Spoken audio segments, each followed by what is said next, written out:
Buenos días para todos. En esta ocasión vamos a hablar acerca de la conciliación en las diferentes jurisdicciones. Mi grupo está conformado por Catalina Costa y quien les habla, Alexandra Flores.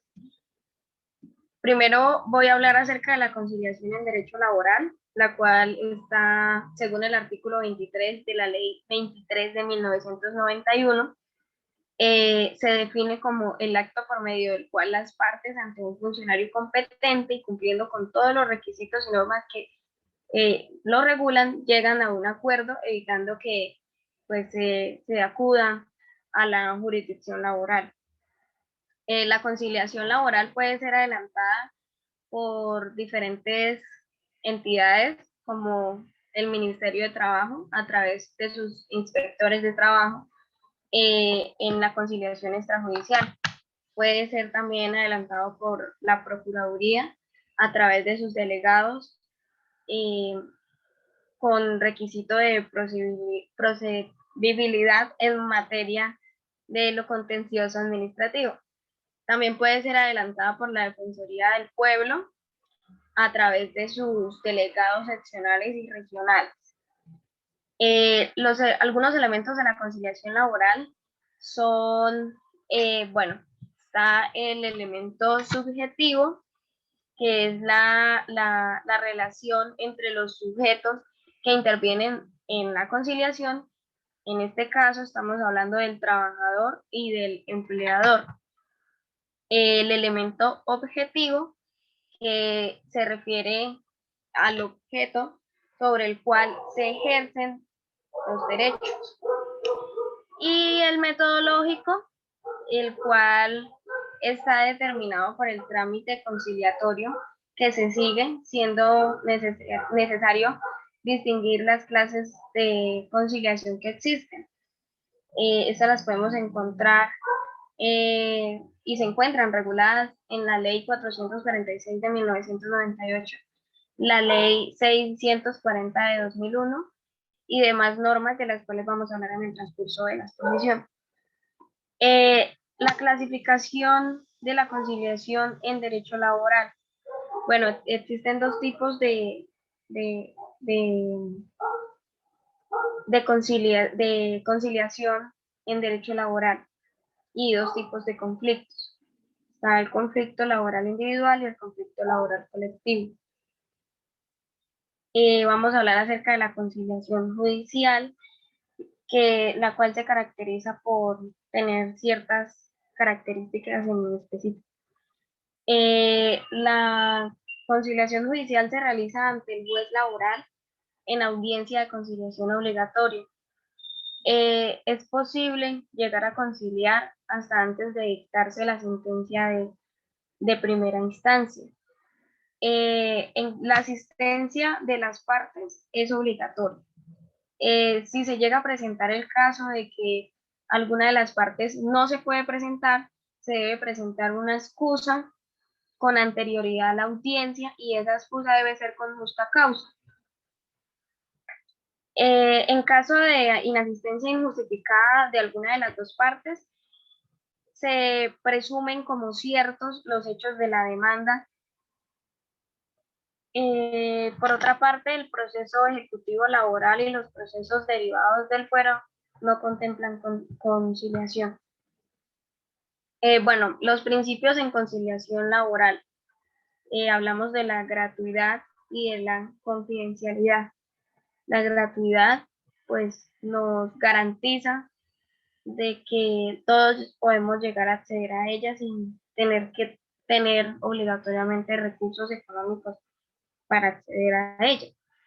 Y la confidencialidad, pues, es uno de los principios que regulan a la mayoría de los tipos de conciliación independientemente de la jurisdicción que sea. Bueno, los asuntos conciliables en derecho laboral son los siguientes. Transingibles se refiere a aquellos derechos que son inciertos y discutibles. También discutibles los derechos renunciables y normas de orden privado. Y desistibles se refiere a los derechos y bienes de los cuales la Constitución y la ley permiten disponer. Ahora voy a hablar acerca de los asuntos no conciliables. Estos son los derechos de terceros, derechos ciertos e indiscutibles, derechos inexistentes, derechos adquiridos, de asuntos de orden público y cuando existe cosa juzgada. A los derechos adquiridos nos referimos a aquellos que han entrado al patrimonio del trabajador y no pueden llegar a ser ni vulnerados, ni renunciados, ni negociados. Con derechos inexistentes nos referimos a aquellos eventos en que no existe el derecho como tal, aunque una de las partes o ambas partes pretendan presentarlo como existente. El derecho de terceros se refiere a que para la existencia de un acuerdo conciliatorio se requiere que las partes que se obligan a cumplirlo tengan plena capacidad para ello. O sea, que solamente se pueda conciliar en lo que se tiene capacidad propia para disponer. Y cuando se habla de cosa juzgada, se refiere a que la conciliación produce efectos de cosa juzgada y tiene fuerza ejecutoria, razón por la cual, una vez se ha firmado el acuerdo conciliatorio por las partes y el conciliador, no es posible volver a discutir el mismo asunto, pues este ya ha sido resuelto. Ahora voy a hablar acerca de la conciliación en derecho civil comercial, pero primeramente voy a hablar acerca de los asuntos correspondientes al derecho civil. No los asuntos que son conciliables en derecho civil, sino los asuntos de los que trata el derecho civil. El derecho civil trata acerca del derecho de familia, lo cual tiene relación o consiste en las relaciones personales y patrimoniales. También en el derecho de la personalidad, tanto de personas naturales como de personas jurídicas, y del derecho patrimonial acerca de los derechos reales, derechos de crédito y personales o de las obligaciones y lo relacionado con sucesión hereditaria.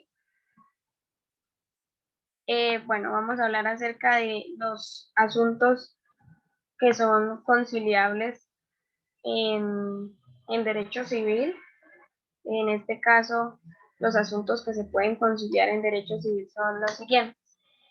El arrendamiento, que está, digamos, regulado en el artículo 69 de la ley 446 de 1998, y yo creo que el ejemplo más claro para el arrendamiento es todo lo que ha pasado durante esta pandemia, en la cual pues se ha conciliado en muchas ocasiones para que a las personas que tienen su local, eh, que tienen su emprendimiento o su empresa en un local arrendado, esas personas dueñas del local le hagan le den un poco más de plazo o le rebajen un poco al valor del arrendamiento de dicho local.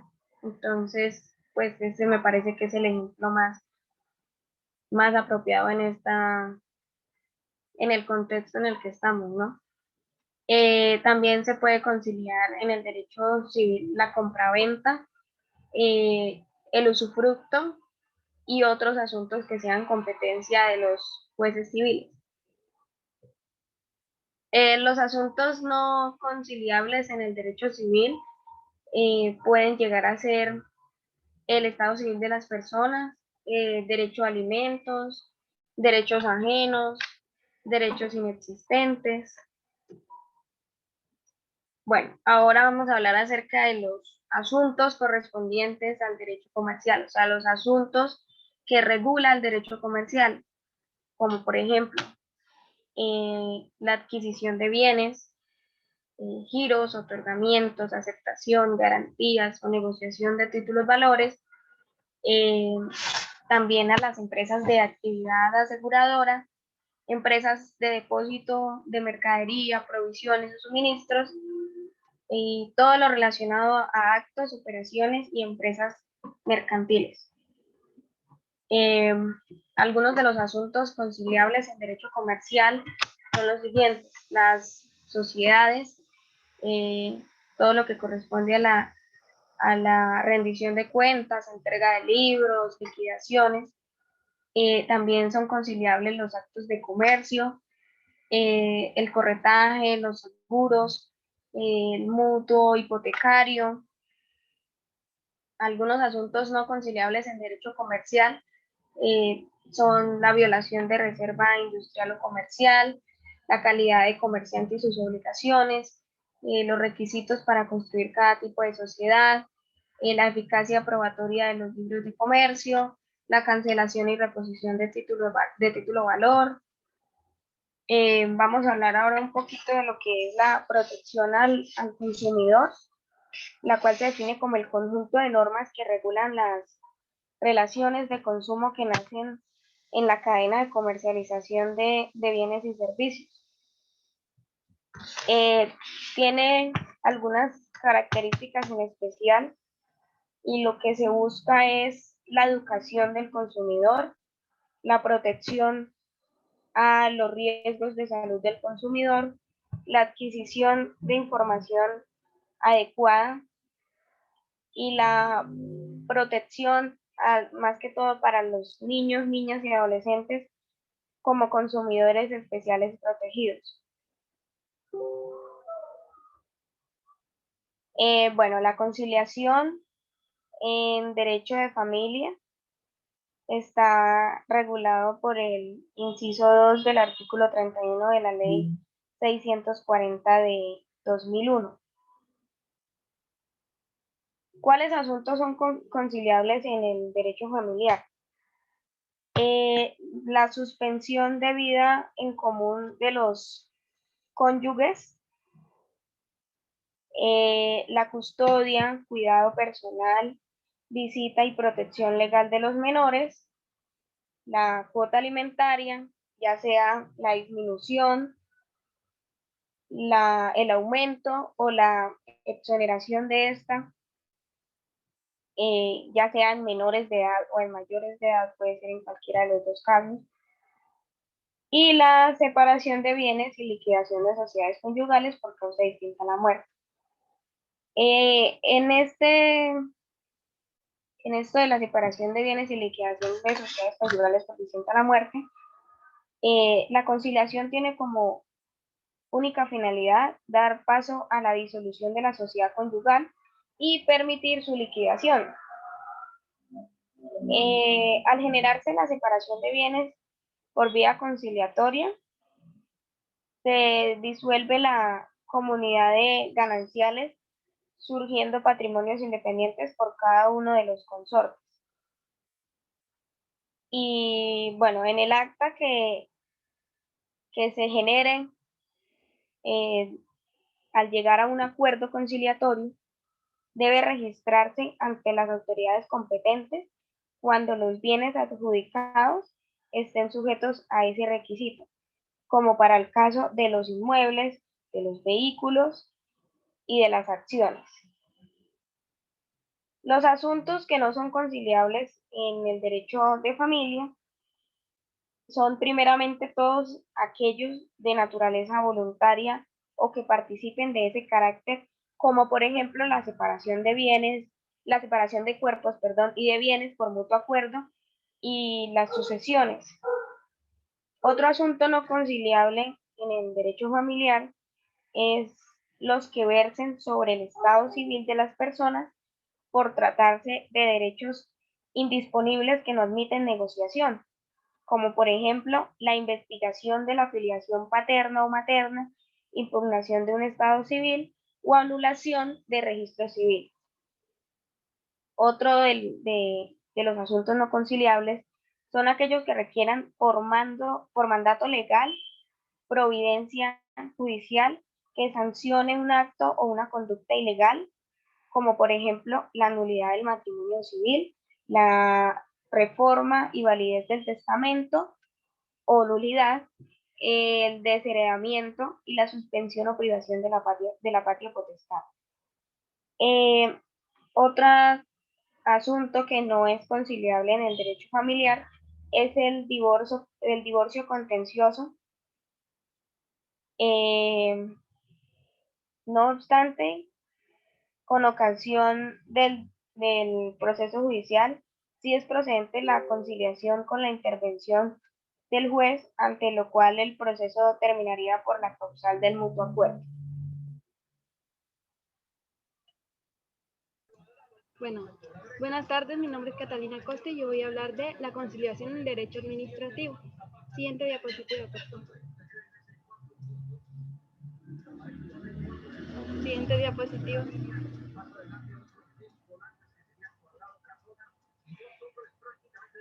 La conciliación extrajudicial en asuntos de lo contencioso administrativo es un mecanismo de solución de los conflictos entre los particulares, es decir, personas naturales o jurídicas, y el Estado,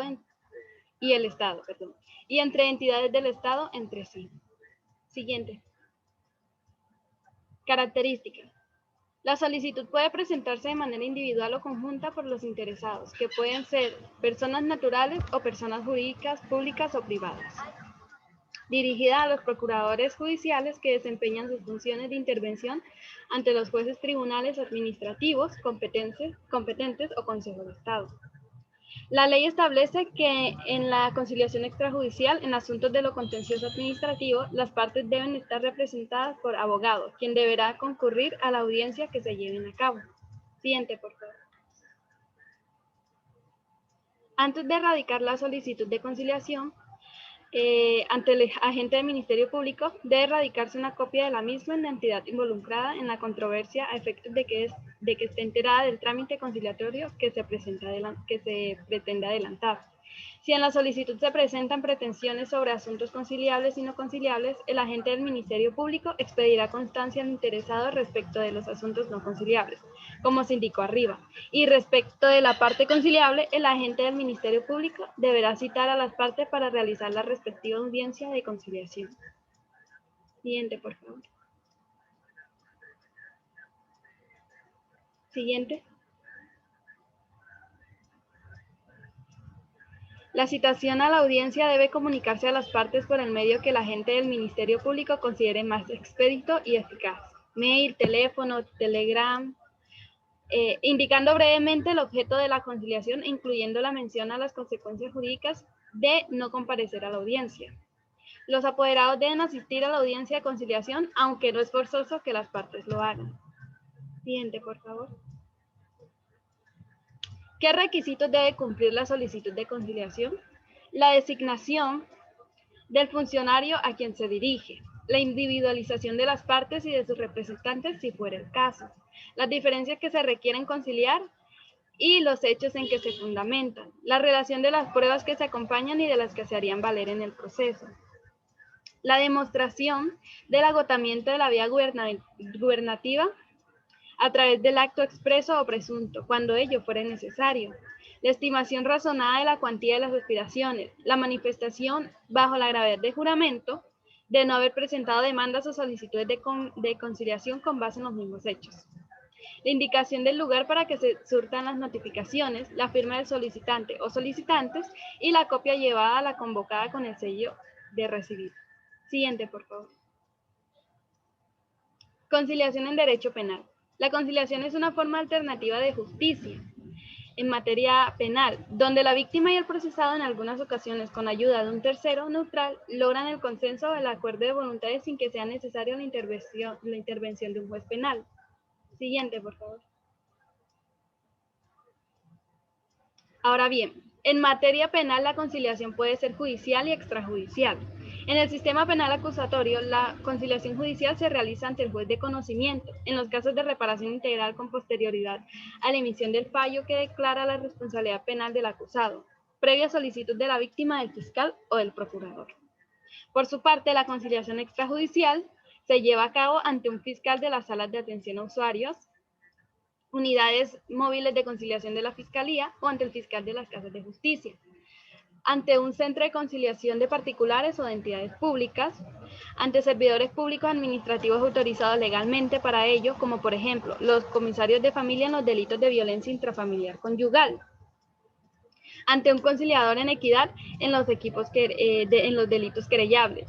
siempre y cuando no esté expresamente prohibido, ya que ellos tienen competencia sobre todos los asuntos susceptibles de ser conciliados, siendo los delitos conciliables. Siguiente, por favor. Los delitos conciliables son todos aquellos querellables, es decir, los que solamente pueden ser denunciados ante la jurisdicción penal por la víctima u otra persona legalmente autorizada para ello.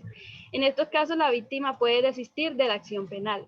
El artículo 74 de la Ley 906 de 2004, subrogado por el artículo 4 de la Ley 1142 de 2007, enumera los delitos que requieren querella y en los cuales, por lo tanto, deberá adelantarse obligatoriamente la conciliación preprocesal. Cabe resaltar que estos delitos no requieren o no tienen señalada pena privativa de la libertad. Aquí podemos observar algunos delitos querellables como lo son la inducción o ayuda al suicidio, las lesiones personales con deformidad física transitoria, el parto al aborto preterintencional, la injuria y la calumnia, la falsa autoacusación, malversación y dilapidación de los bienes de familiares. Siguiente, por favor. Ahora voy a hablar de la conciliación en materia de tránsito. La conciliación en materia de tránsito es un mecanismo por el que las partes buscan dar solución a sus diferencias surgidas por la ocurrencia de un accidente de tránsito a través del diálogo con la ayuda del conciliador. Antes de acudir al juez para que se decida sobre la responsabilidad y el resarcimiento de perjuicios en un accidente de tránsito, se hace indispensable agotar la audiencia de conciliación extraprocesal. Siguiente, por favor. ¿Quién puede presentar la solicitud de conciliación? La solicitud de audiencia la puede presentar conductores, propietarios, poseedores y tenedores de los vehículos, empresas a las cuales se encuentran afiliados estos, aseguradoras, propietarios de inmuebles lesionados o causavientes del occiso. En algunos casos la solicitud se presenta por intermedio de un agente oficioso. Por ejemplo, el abogado de la aseguradora de un vehículo involucrado en el accidente. Siguiente. Pretensiones o perjuicios que se pueden reclamar. Las pretensiones que usualmente se realizan en las conciliaciones por accidentes de choque simple giran en torno a indemnizar los daños materiales causados, los cuales pueden llevar desde la destrucción parcial o total de la cosa. Daño emergente.